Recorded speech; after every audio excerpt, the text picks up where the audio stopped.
Bu zaten iki sınıfta her türlü çiftli de seviyor, tekli de seviyor. Tek çiftli doldurarak gideceğiz abi. Yani genel olarak, mesela bu... Evet, şöyle. Hocam kaçta başlıyor? Saat 11'de başlıyor. 11'de. 15 dakika sonra falan alacağız. Direkt görelim. Biz oldu. 9'da çıktık evden. Daha bize yakın senin araban. Böyle bir şeyden aklım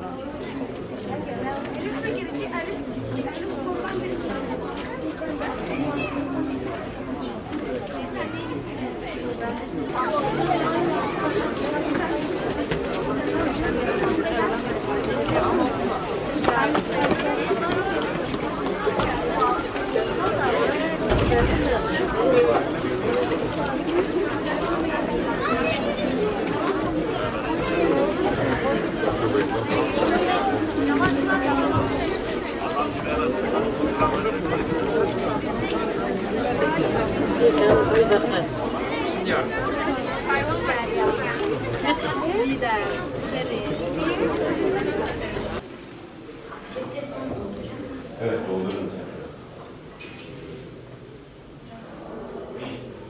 Bunu da diğer Hocam şeyiniz olacak.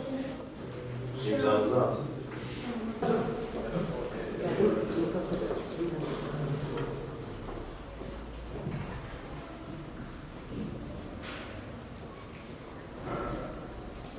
Tamam.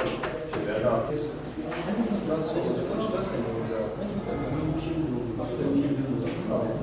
Bir baştan verelim.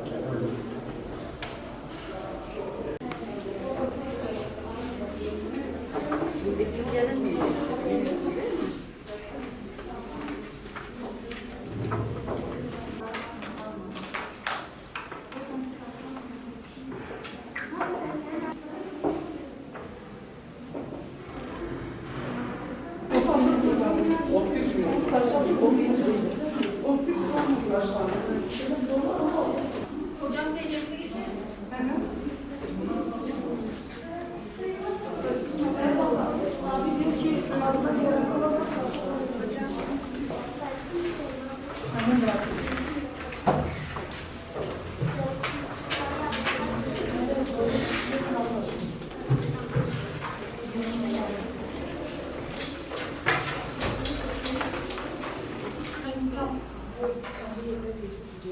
Evet, evet.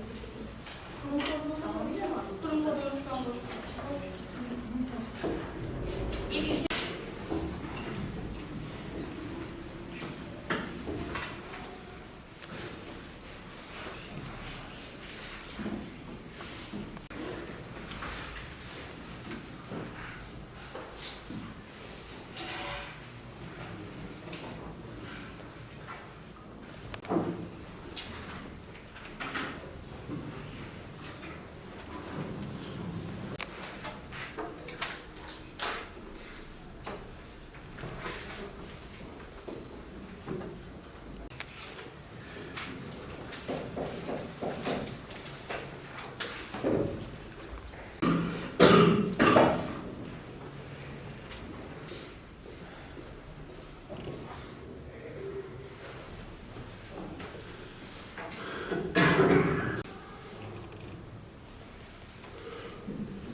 Sessiz olun.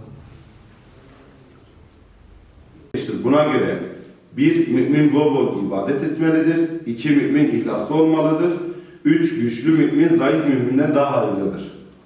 Yukarıdakilerin hangisine ulaşabiliriz?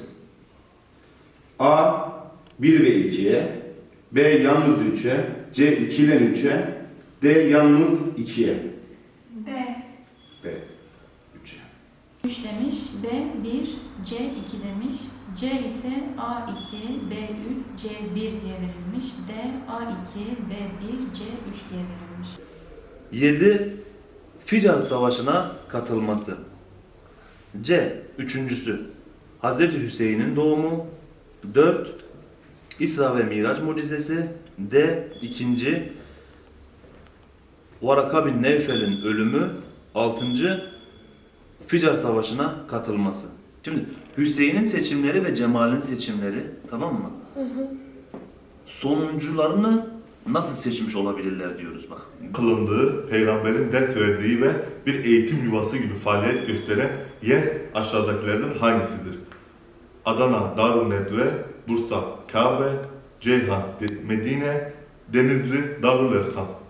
Şahit ol ya Rab, şahit ol ya Rab, şahit ol ya Rab diyerek Rabbini de şahit kılmıştı. İnsanlara İslam'ı tebliğ ettiğine Allah'ı şahit tutan Peygamber Efendimiz bu sözleri nerede söylemiştir?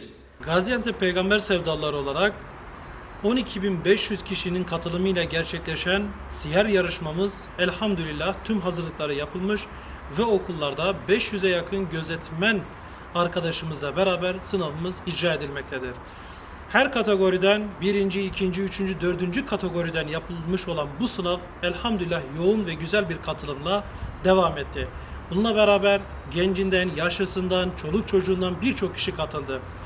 Görme engellisine kadar birçok insan bu sınava rağbet etti. Ve bizler tekrardan anladık ki bu pazar farklı bir pazar. Bu pazar Peygamber Efendimiz Aleyhisselatü Vesselam'ın hayatının anlatıldığı, hayatının sınav edildiği bir gün olduğundan dolayı bizim için de ayrı bir manevi hava oluşturmaktadır.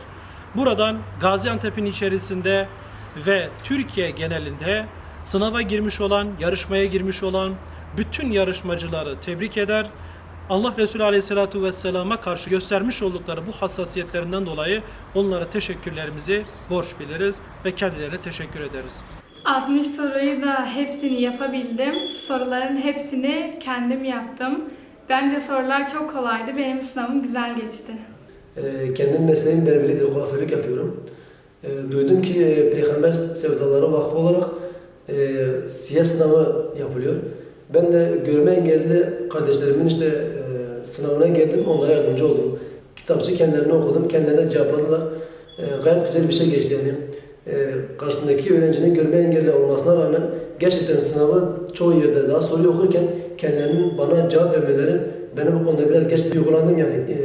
Hem görme engelli olmasına rağmen yani okuduğum 60 soru içerisinde kendilerinin bana 20-25 tanesinin ben daha soruyu okuduğum yerde bana cevap vermeleri ben gerçekten çok duygulandım. Bundan dolayı Peygamber Sevdaları Vakfı'nın düzenlemiş olduğu siyer yarışmasını devamlı olmasını, sürekli olmasını ve bu görme engelli kardeşlerimize dahi bu şekilde gelip onlara yardımcı olmamız şeklinde bize bu görevi verdiklerinden dolayı kendilerine çok teşekkür ediyorum ve bu sınavların ve daimi olan bu güzel yarışmaların getirilmesini temenni ediyorum inşallah.